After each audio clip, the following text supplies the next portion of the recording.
Hi, I'm Mrs. Lucas, and I teach Algebra 1 to the 8th grade students and high school students.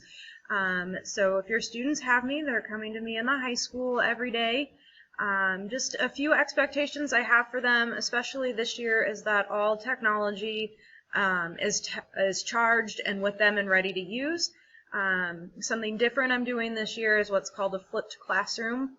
And students will be completing assignments with me in class, and then when they're at home, they're going to be watching instructional videos. So hopefully you're going to see your student understand a lot more of the concepts because they're able to ask me questions as soon as they have them, and they're not going to be struggling at home. So if you don't see them working on a lot of math stuff at home and just watching videos, that's why. Other than that, the only requirement I really have is that they have a TI 30 calculator.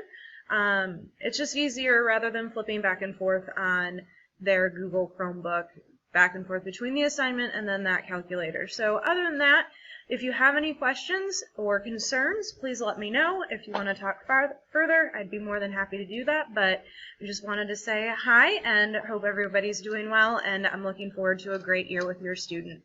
See you later.